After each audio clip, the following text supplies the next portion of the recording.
laging alipin siya ng feelings niya na dapat lagi niyang sundin kasi yun ang mas masarap sa pakiramdam at yun ang tingin niyang tama para sa kanya. At pag lagi mo yang kausap, pag magkasama na kayo, bored na yan. Or mas gusto niya pa na magka-message lang kayong dalawa kaysa magkasama kayong dalawa. Pag naging consistent ka, they will get bored. Pag hindi ka consistent, sasabihin naman nila parang hindi ka interesado. Okay mga ropa, hinto muna tayo. Meron akong babasahin sa inyo na pinorward sa atin ng isa sa mga ropa natin. Of course, ito yung mga gusto nilang malamang katanungan. Of course, about women na naman mga ropa. Bibilisan lang natin mga ropa kasi meron tayong hinahabol na oras. Okay, ito sabi niya, should I pull back or play things out a bit longer? I'm 27 female, he's 33 male. And we've been going out since last August, usually once or twice a week. He's very introverted and not affectionate over chat. But in person, he's present, talkative, and remembers even the small details I mentioned. Ito yung sinasabi ko sa inyo mga ropa. Pag lagi nyo natatandaan, even yung mga smallest things, talagang tumatata kayo sa isip ng babae. Early on, he said he's dating with marriage in mind and doesn't want a traditional boyfriend-girlfriend stage. We don't want a label. He's also been clear that the next woman he pursues is someone he intends to marry. Okay? Walang masama. Pero parang medyo dapat hindi pinag-uusapan muna yung ganun at early stage kasi kinikilala niya isa't isa. But anyway, a couple of months in, he told me he liked my personality. He's also open up about his family, invited me to his hometown, and talks about the future. I'm starting to develop feelings too. But his communication throws me off. Ooh, eto na mga ropa. Ito yung ano dito eh, exciting part. When we first started, he would chat all day then disappear for days. Now he sends a consistent good morning and rundown of his day. Ooh. Then goes quiet again until the next morning, even though I see him online and he reacts to my stories. Our weekly dates, however, remain consistent. So I'm trying to figure out, is he genuinely serious and pursuing me, but just a low communication introvert, or still gauging where this is going? Should I start pulling back or let things play out a bit longer? Mga ropa, women are always coming from their emotions. Alam natin yan, lagi natin pinag-uusapan yan.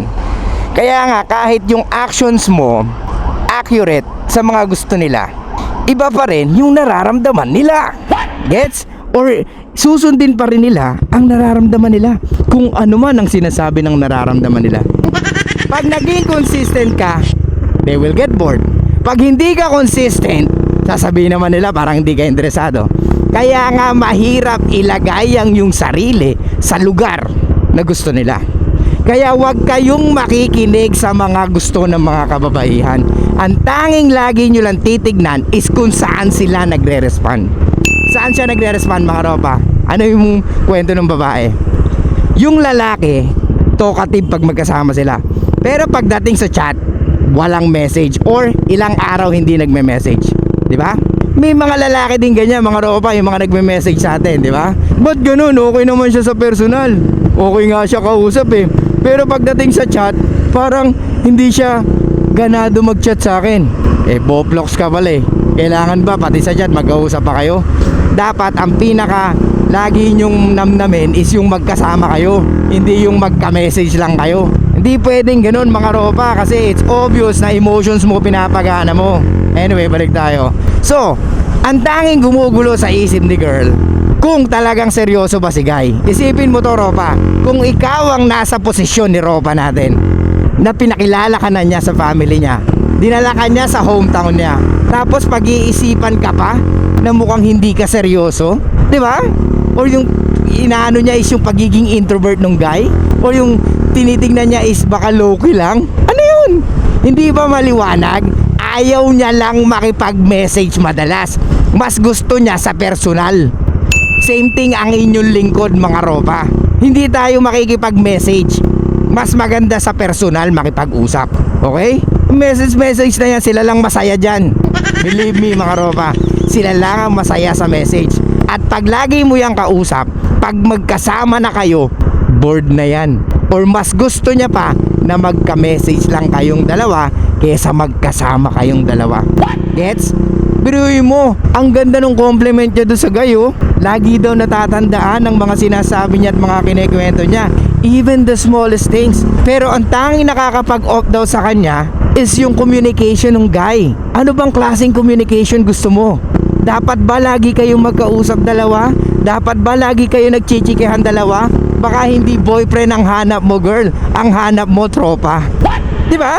Kasi ang mga babae gusto niyan talaga dumaldal ng dumaldal sa kaibigan niya. Kahit pa ulit-ulit lang naman yung pinag-uusapan niya.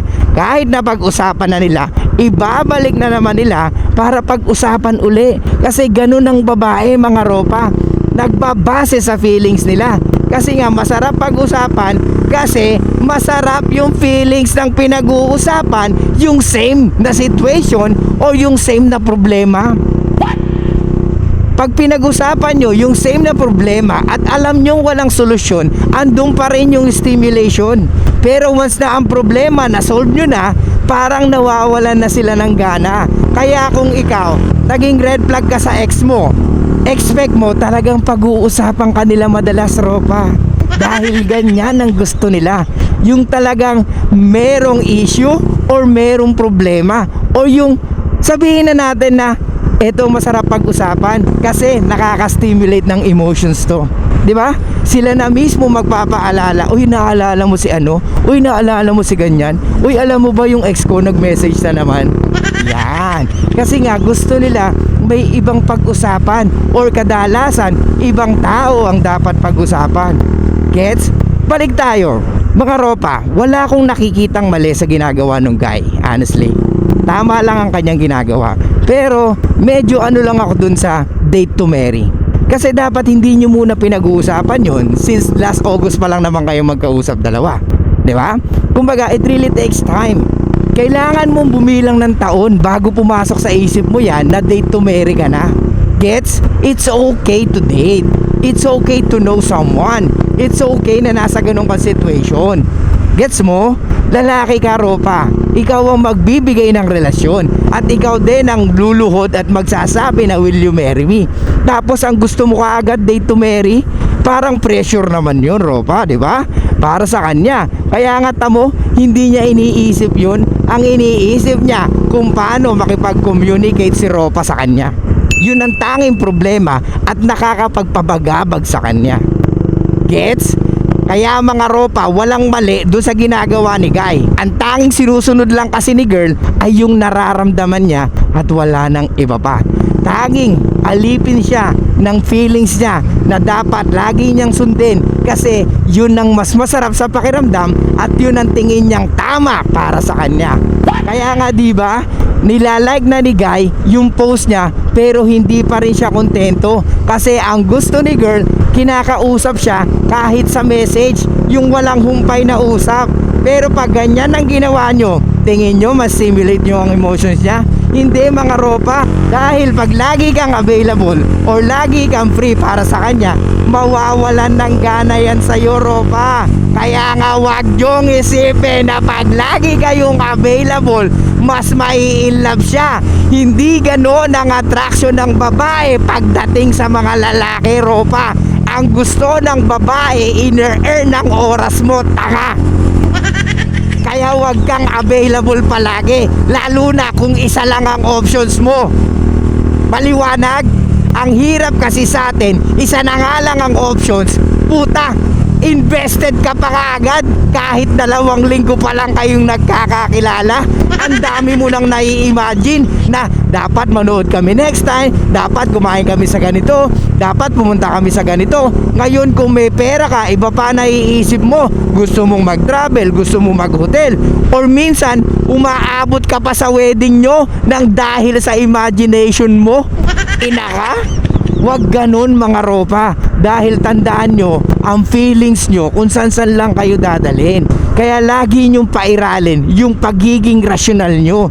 Dahil ang babae attracted sa lalaki na hindi kagaya niya mag-isip. Kaya nga mga ropa, huwag kayong umarte na parang babae, or huwag yung agawin yung posisyon ng babae na dapat siya ang nag-i-imagine, siya ang nakakaramdam, or yung feelings niya ang kanyang nangingibabaw, or yung nasa cloud9 siya. Pag yun ang ginawa mo sa sarili mo, expect mo yung babae na dating patay na patay sa'yo, or pwedeng gustong gusto ka, baka mawalan ng gana pag nalaman niya na mas kailangan mo siya kesa kailangan ka niya. Gets?